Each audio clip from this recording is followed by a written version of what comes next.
Hello, hello. I'm Casey. And I'm Fallon. And this is Render the Darkness. Ooh. Okay. The fun fact for this episode, I have something in my eye. That's not your fun fact. That's so interesting. Is it? Isn't it? What is it? The mystery. We'll maybe never know. Okay. I think I'm okay. Anyway, fun fact for this episode is that still to this day, the PlayStation 2 remains the best-selling video game console of all time. Really? Yep. PlayStation 2. Huh. That's like a worldwide I don't remember the PlayStation 2. counting of the numbers there. Yeah, we had a PlayStation 2 for a long time. Yeah. Chris loved his PlayStation 2. He swears to this day that that's his favorite console. It's not my personal favorite console, but you got something in your eye. Transfer. Poo, transfer. That was weird. Hilarious. Sorry. That was terrible. Made me feel better about getting something in my eye. But yeah, anyway, PlayStation 2. Who would have thunk? Mm-hmm. I don't know. For some reason, I would think like the newest one. Well, maybe not. You're talking about PlayStation 5? Yeah, I was gonna say like I would think would be like but it hasn't been out as long, so it would make more sense. I don't know what I'm saying. She's not really a gamer. What? You're not really a gamer. Not anymore. I used to be. I don't have the time. Well, for people like me who got nothing but time, I play a lot of games. I don't really think you have the time to do that anymore. Doesn't mean I don't do it. If you're a true gamer, you will find the time. Alright. I think I just said gamer. I think you did. I wasn't going to correct you. Okay. Alright, so this episode is going to be our last episode of Alaska, and it is The Ghosts of Alaska. No, Alaska, you were so interesting.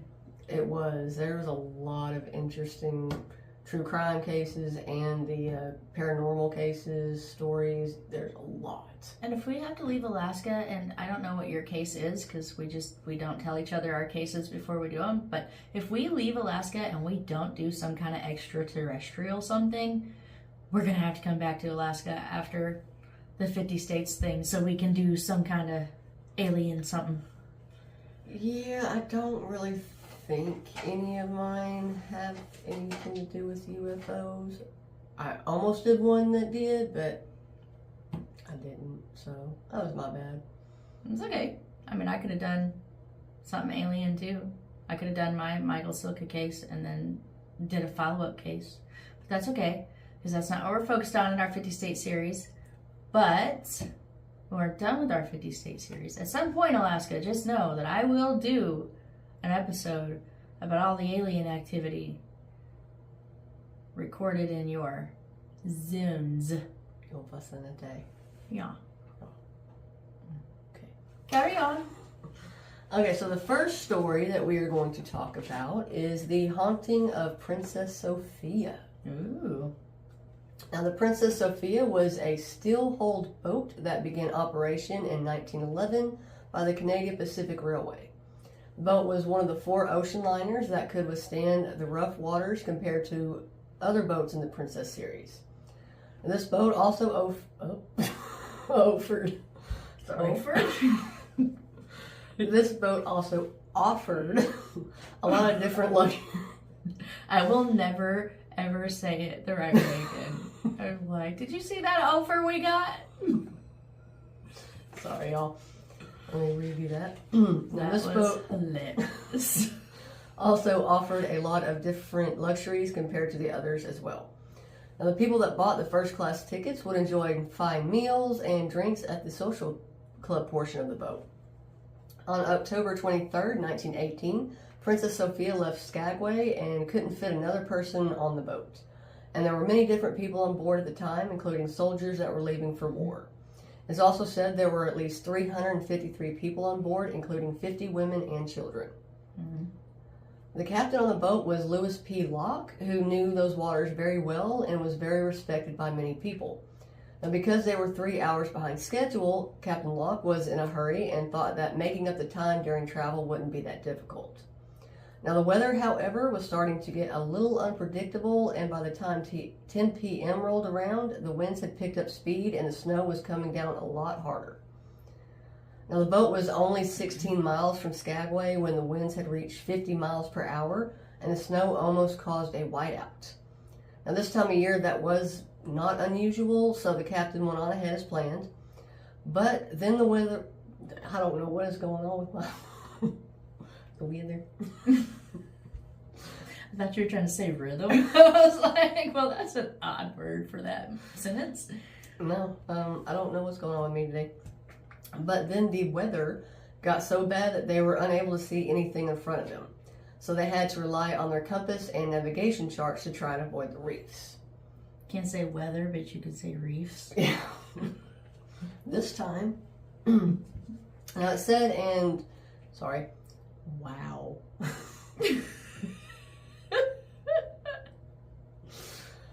don't know. It's all started when you got something in your eye. It did. I can relate. Yeah, I'm gonna blame it on that. You can't blame it on the weather. Oh my gosh. Now it said that it's not known how the captain ran off course, but at 2 a.m. the boat suddenly stopped and the horrific sound of metal scraping against rock was heard all over the boat.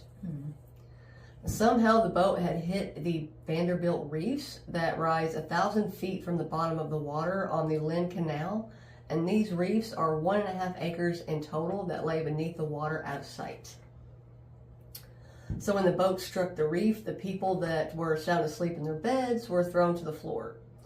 They could still hear the propellers for a little while, but before they stopped, and all that now could be heard was the gusting winds, the waves, and the terrified screams of people on the boats. And the ship was now... I don't know what is wrong with me. I completely... Yeah, okay. The ship was now stuck on, I think I put, the autocorrect put struck. The ship was now stuck on top of the reef and was surrounded by 1,000 feet of frigid, icy waters. Now a call for help was sent and Captain Locke inspected the boat's hull and let everyone know that the damage wasn't that bad, and he was hoping when high tide came that the ship would be able to get off the reef. He did tell everyone to stay on the ship and wait for someone to come and help them, and life jackets were already given to the people when the boat first hit the reef. Now, people were told to dress as warmly as they could in case it took a while for help to arrive. According to letters there that were found, people went back to normal activities on the ship and the piano played into the night. The next morning, things looked like they had only gotten worse, and the ship wasn't able to be freed from the reef at high tide. Still, the piano played, and some of the people sent to help with the rescue could see couples walking hand in hand on the deck until it got too cold for them. From the south, the Cedar made its way to the Princess Sophia that afternoon and was going to try and put up a line that the people could use to get off the Princess. However, the Cedar wasn't able to anchor their boat, so they couldn't make the rescue attempt. Now, the weather continued to get worse, and on October 25th, it was worse than ever. The weather was so bad that all rescue attempts were canceled, and all the people on the boat could hear that was the scraping sounds of metal from below, because there was no music heard playing that day. And by the time the afternoon rolled around, the rescuers had to return to the closest ports to avoid the dangers of the bad weather. At 4:30 p.m. that day, the radio operator of the Princess Sophia called out saying, quote, "Ship floundering on reef, come at once." After hearing that call, the Cedar took off into the storm. But again, the weather was so bad that the captain of that boat couldn't see. So the attempt would be fatal to him and his crew. So after 30 minutes, another call came through that said, quote, "For God's sake, hurry. The water is coming into my room. You talk to me so I know you're coming." But there was nothing anyone could do to stop the ship from sinking or to help the people on board. They say it took an hour for the Princess Sophia to completely sink into the water. Now, because most of the bodies that were recovered were wearing watches that had stopped at 5:50 p.m., some people tried to use the lifeboats, but were quickly tossed into the waters. And some people just jumped into the water below. Now, it wouldn't take long for the people to succumb to the icy water, but when the boat scraped on the reef, it destroyed the hull and it spilled all of the oil into the water. So when the people landed in the water, they were more likely to let out a gasp because of the temperature, and when that happened, the oil had filled their lungs. And it said that 160 of the 162 people found that had actually suffocated due to the oil. Oh, wow. Now, it said that the ship is still on the Vanderbilt Reef, and a lot of divers like to explore the remains. But something unexplainable seems to hover above those waters. Well, it's explainable. Mm-hmm. After the tragic event, people have said that they have seen lights around the reef that come from nothing, and there have even been weird sounds that can be heard over the canal. Now, in the book Spirits of Southeast Alaska, The History and Hauntings of Alaska's Panhandle by James D. Devereaux, tells of someone that is a respected fisherman telling of an encounter he had and says he will not fish near the reefs unless he absolutely has to. So that story goes, after a long day out at fishing, the man decided he needed to get a little bit of rest before going back out.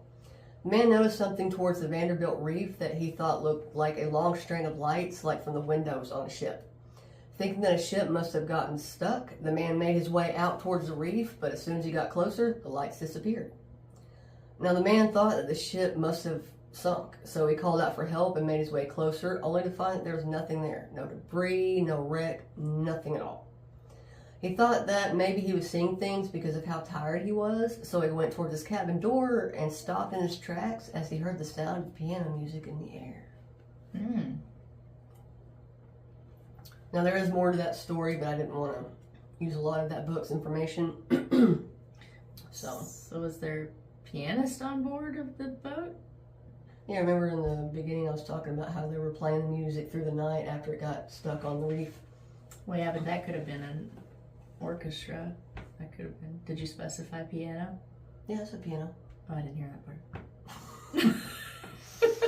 And that was one of the words you got right. Yeah, right? Okay, so the next story we're going to talk about is... I think it's because as you were telling that story, like all I kept thinking about, and this is not to take away from that story at all, but all I kept thinking about was the Titanic and how similar that was to the Titanic. Yeah. So my brain immediately went to like, I know it sounds terrible because it's not the same ship and it's its own individual horrific accident or whatever, but I just kept thinking about the Titanic band and then playing until the ship went down. And Well, that makes sense. All right, so the next story that we're going to talk about is the haunting of the Alaskan Hotel and Bar. Now, there are two stories that I found pretty interesting about this hotel. One speaks of a ghostly woman that people who work at the hotel have named Alice. The other story talks of room 315 and a sailor. So we're going to start with Alice's story. Now, Alice's story starts with her and her husband moving to the area because of fortune that could be found by mining. After her husband went out to find a claim on such fortune, it didn't take long for him to realize that there was nothing to be made there. The man decided to try his luck in the mountains and told Alice that he would be back in about 3 weeks. Now, these 3 weeks came and went without word from her husband. Alice eventually ran up... Wow. I'm having so many issues today. all started with the eye. Yeah, I'm blaming you. For what? Because it started on you and then it jumped to me. I'm sorry.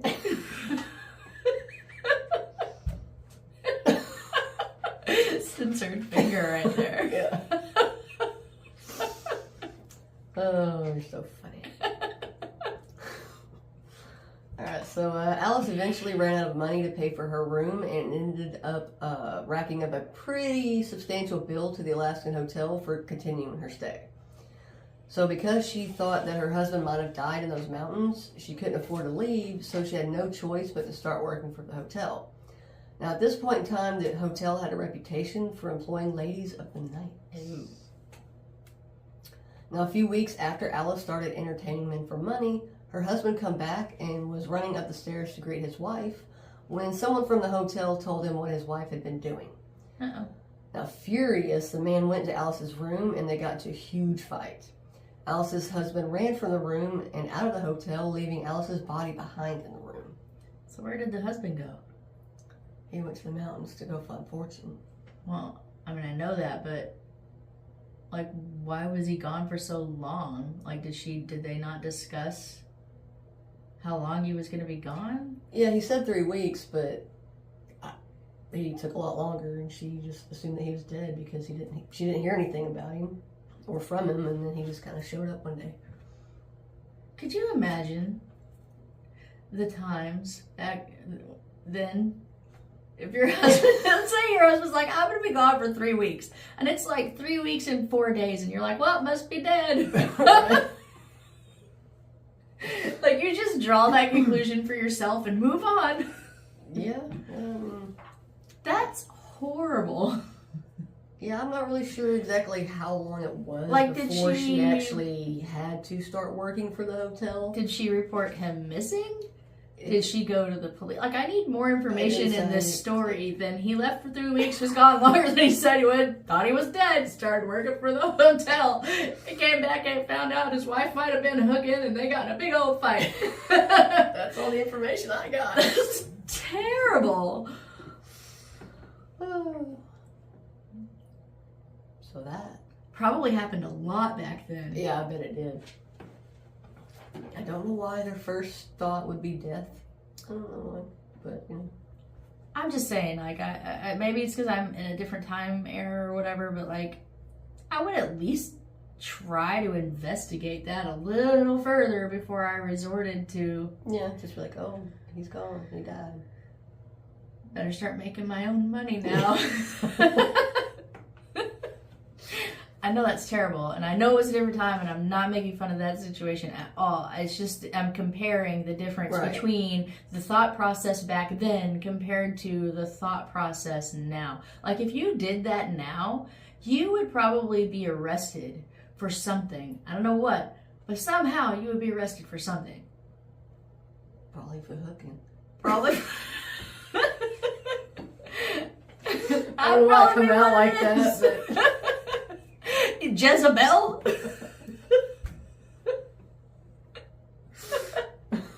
Well, you'd be arrested for something, I don't know what. Okay. Oh, man. I wonder if she got any good offers. Offers. Oh, trying to make fun of me and... Instant karma. That's what I get for making fun. I'm not making fun of this story at all. No, not at all. No. It just seemed like an extreme resort, especially with not knowing the time frame as to which she moved along. Right, yeah. In her... I'm done talking. Carry on with your story. Okay. So, ever since her death, there have been reports of paranormal activity, especially in rooms 218 and 219, which are said to be close to where Alice had been killed. Now, the hotel has since been remodeled and updated, and a lot of people have said that they feel loneliness and despair close to those rooms. Some people have been woken up in the middle of the night by a woman sitting on their bed, staring out of the window with a sad look on her face. Alright, so the next story is about the sailor. So, this story goes that a sailor had emailed the hotel asking for one of the haunted rooms on May 19, 2007. So the hotel staff did what he asked. Officer Chris Gifford was one of the officers to respond to a call about a problem at the hotel. He said, quote, there was a Navy ship in. There was a lot of people downtown that probably hadn't been off the boat for a long time. Officer Gifford, sorry, I think I'm starting to get sick. That's what I would say. Officer Gifford and his partner went to the hotel at around 11:45 p.m. and he had said, quote, so we went there was a band playing. I remember a band playing in the bar and people kind of just directed us up to the stairs. They could hear a lot of screaming coming from room 315. The officers kept knocking, trying to get someone to come out to the door, and they would keep asking if everything was okay. Officer Gifford said, quote, "We're still knocking on the door and a guy comes up and kind of whispers to me, 'Hey, I think your guy just jumped out the window.'" Uh-oh. Now, there was a group of AmeriCorps volunteers that were staying in the room below the soldier's room. Jill White said, quote, "I remember hearing yelling, but kind of just assumed that it was coming from the bar downstairs." White recalled, "We hear glass shattering from above, and within moments our window within our hotel room had just shattered." The officers were eventually able to get into the room. Once inside, they turned on the light where they found a very disturbing scene. Officer Gifford said, quote, "The walls were covered in blood. It looked like something very bad had happened in there, and I didn't know what it was, but it didn't look normal." Now, Officer Gifford was worried that someone was severely hurt down on the ground. The hotel is surrounded by trees that makes it really hard to get to the hotel from the road. Surprisingly, the soldier walked out from the trees and onto the road. He was covered in injuries. He was medevac to the hospital, and he actually survived. Oh, wow. Now, a little while later, the hotel received a phone call from Betty Adams, and that said, quote, "His mother called me from Arizona and said, 'What do you mean renting a room that's haunted? You have nearly killed my son.' And I said, 'I really have nothing to do with that.'" Betty also says that people who stay in the rooms have never really said anything about seeing anything paranormal. She says that the staff, however, will have something happen to them and they will quit. Excuse me. Now, I know this doesn't really sound like a true ghost story, but what do you think could have happened to that room? The soldier did believe that that room was haunted because he had asked for it. Definitely a mystery. Didn't you just say that a lot of other people had stayed in that room and hadn't reported any ghostly anythings in that room? Yeah, that's what the lady said, that a lot of the guests don't, but I mean, the room was covered in blood and he jumped from the window, so they still don't know exactly what happened. So strange. I don't know. Did he jump from the window? Yeah, he actually jumped from the window. It's not possible that he kind of fell out of the window? I don't know, they said he jumped. Not laughing about the fact that he jumped out of the window. It's just... No. I was laughing at her response to what I asked. Yeah. Just to be clear about that. Sorry. Like I said, I think I'm starting to get sick. My voice is starting to get a little weird. Well, I love that you're sitting so close to me making that revelation. Well, these were very interesting stories. I feel really bad for the people on the boat. yeah, I got one more. Why wasn't concluding your The way you I was just sounded. saying these are really interesting stories, and I feel really bad for the people on the boat. That's what you said. You're like, these are really... Wrap it up, Fallon! Well, I mean, I guess I can not do this one. I mean, somebody's gonna hurt me. I don't know if you know this or not, but I'm actually looking at your screen. Well, I wasn't sure. I thought maybe he was over there.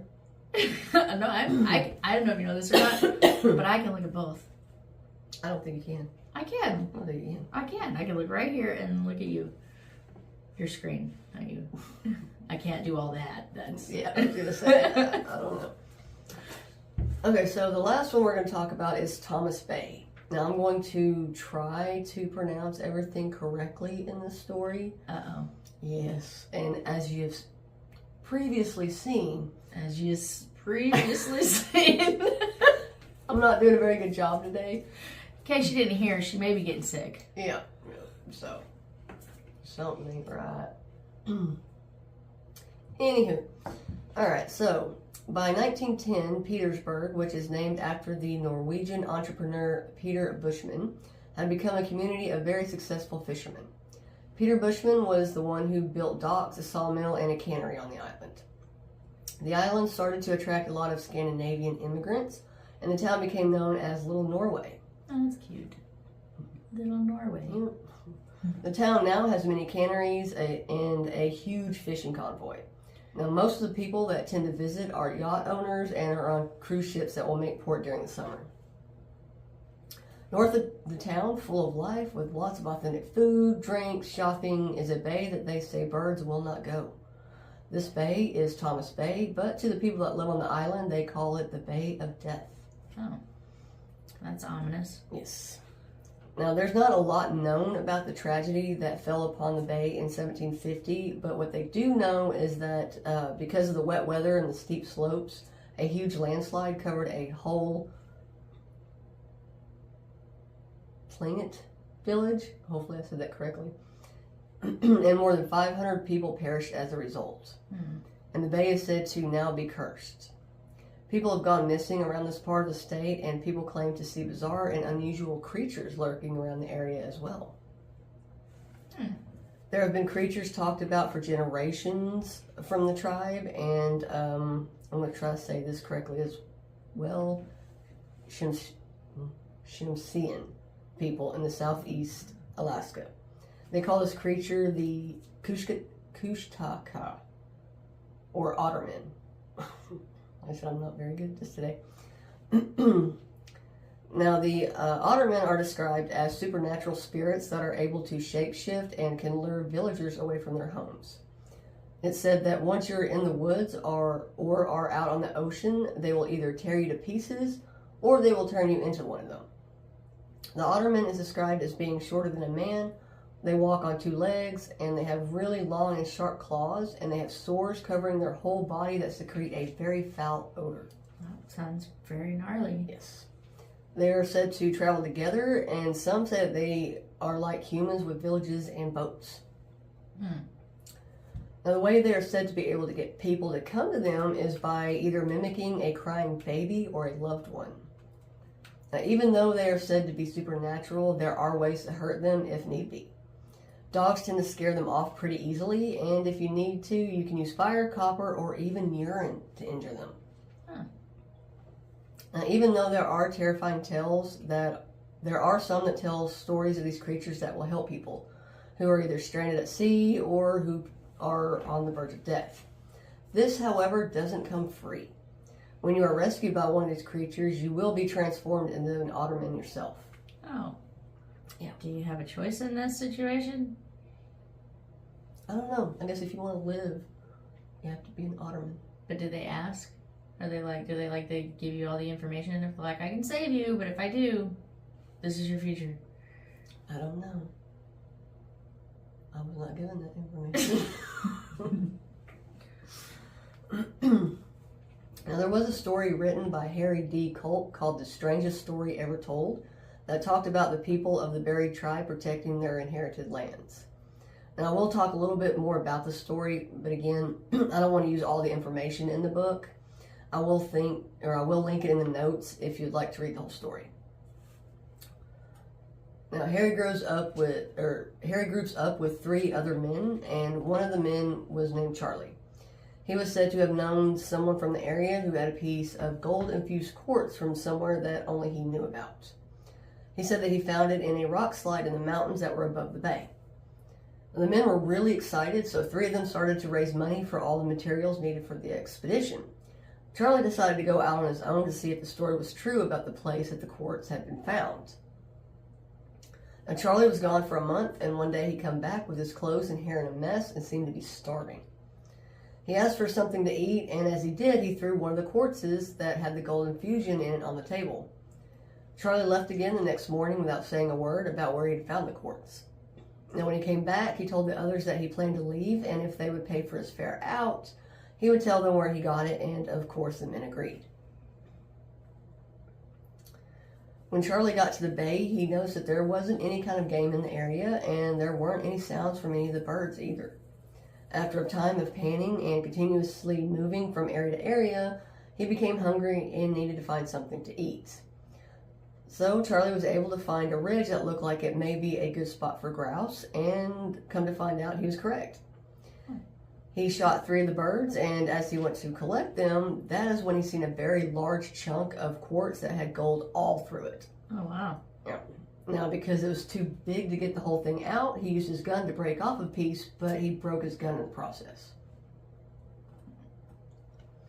Now, Charlie got back up and memorized where he was so he could go back later. And when he noticed that there was something strange down below, was a huge group of creatures just circling. Uh-oh. Yeah. Now the throat was protected? Yeah. Uh-oh. Now the creature seen him and ran after him, and in no time they were all over him, clawing at him over and over. He said he remembered the bad odor that they had and how they were covered in sores. I keep trying to... I knew I was going to do that. Now, Charlie passed out during the attack, and when he woke up, he was floating in a canoe out of the bay. So, my question to you is, why do you think that he was spared the terrible fate that most say will fall upon you when you come in contact with these creatures? Well, I think it's because they didn't have to save his life for any reason, and he didn't actually take the jewel thing that he found because it was too heavy, right? Well, he took a chunk of it. Well, yeah, but he didn't take the whole thing, so maybe because he wasn't, like, greedy about it, and because they didn't have to save his life, they just tried to injure him partially as, like, a warning, maybe? Like a don't come back. Like a, yeah, take what you have and don't come back for the rest kind of a thing. Could be. Yeah. Or just to scare him enough to where he wouldn't come back. Very good possibility. That would be my guess. I don't know if that's accurate, but what do you think? I honestly do not know. Was thinking kind of sort of the same way you were, you know, I mean, because maybe he didn't take all of it. But then again, I don't know. No. Maybe he got like super duper hungry, and I mean, I know he said that he killed some of them, but maybe he just didn't get enough sustenance, and maybe he, you know, like was hallucinating. Okay. It's always a possibility, I guess. And then I don't know. I also don't know. They're very interesting. Well, thank you. Very interesting cases. I feel really sorry for the people on the ship. Yeah. And I feel bad for, all of the people who passed away in ways that were before their time or unnatural. Agreed, yes. So that is the Ghost of Alaska, our Alaska case. And again, I'm sorry for this video. Something is going awry with my voice and my words and my speech. Just everything. Yeah. And I guess technically we could probably re-record this. I don't think my voice can handle it, to be honest. So you're just going to get all the imperfections. Yay, look at us being all human. Yeah. Isn't that a wonderful thing? But we do appreciate your time, and we appreciate you hanging out with us, and hopefully watching all of this video. If you liked our content and you want to hear more or see more, please feel free to subscribe and like and follow us on pretty much any of the social media platforms. And our next case will be coming at you from Arizona. It will be the first true crime case out of that one, so make sure that you join us next time for that. Yeah. And for that. Other than that, that's it.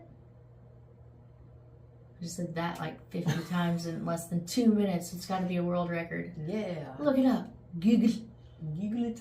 Google that. No, I'm just kidding. I just look for an excuse to use the word that again. Oh. Not that I need an excuse. I just feel like that.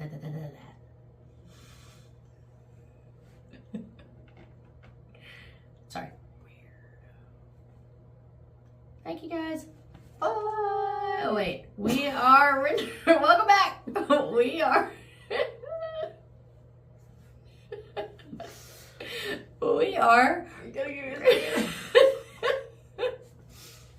Okay. Are you ready? Yes. I should have been an announcer. Yes, you should have. Anyways, we are Render the Darkness. Bye. This time for realsies.